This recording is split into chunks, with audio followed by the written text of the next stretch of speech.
પાટણમાં મૂક બધિર યુવક મંડળ દ્વારા વિશ્વ બધિર દિવસની ઉજવણી અંતર્ગત દિવ્યાંગને માનવ અધિકાર મળે તે હેતુથી રેલીમાં પાટણ શહેર સહિત જિલ્લાના મૂક બધિરો પોતાને અધિકાર મળે તેવા વિવિધ બેનર સાથે જોડાયા હતા।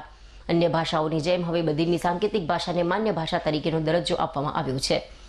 સાંકેતિક ભાષાને બધી જ જગ્યાએ આટલી સરળતાથી અપનાવવામાં આવે તો બધિરોનું ભવિષ્ય ચોક્કસ ઉજ્જવળ બને। આ ભાષાનો ફેલાવો વધુને વધુ થાય, બધિરોની સાંકેતિક ભાષા લોકો સુધી પહોંચે તે વિચારને લઈને આજે બહેરા મૂંગા શાળા પાટણ ખાતે ઉજવણી કરવામાં આવી, જેમાં બધિર વિદ્યાર્થીઓને ઉંમર અને ધોરણ પ્રમાણે વિવિધ હરીફાઈનું આયોજન કરવામાં આવ્યું।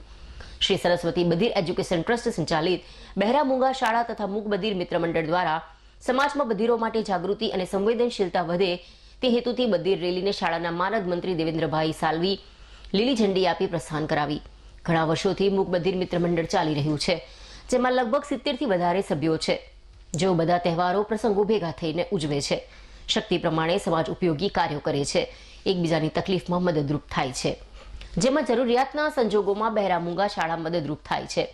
આ વિશ્વ બધિર દિનની ઉજવણીમાં મૂક બધિર મિત્ર મંડળના પ્રમુખ દર્શીલ પ્રજાપતિ, મંત્રી જગદીશભાઈ ઠાકોર, જયંતભાઈ ગાંધી, વ્રજભાઈ મોદી મંડળના સભ્યો અને બહેરા મૂંગા શાળાના વિદ્યાર્થીઓએ ઉત્સાહપૂર્વક ભાગ લીધો હતો।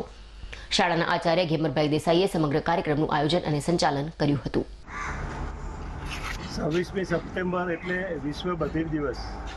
આ વિશ્વ બધિર દિવસની ઉજવણી અનુસંધાનમાં સરસ્વતી બધિર એજ્યુકેશન ટ્રસ્ટ સંચાલિત બહેરા મૂંગા શાળા અને મૂક બધિર મિત્ર મંડળના સંયુક્ત ઉપક્રમે આજે ઉજવણીના ભાગરૂપે એક રેલી કાઢવામાં આવી, જેને અમારા માનદ મંત્રી શ્રી દેવેન્દ્રભાઈ સાલવી દ્વારા લીલી ઝંડી આપી અને રેલીને પ્રસ્થાન કરવામાં આવ્યું।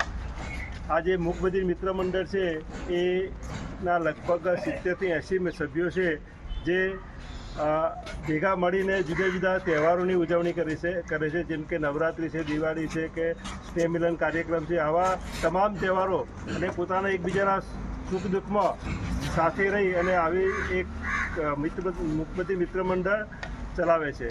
અને તેઓ આવા વિશ્વ વિકલાંગ દિવસ હોય કે બધિર દિવસ હોય એની પણ એ ઉજવણી કરે છે।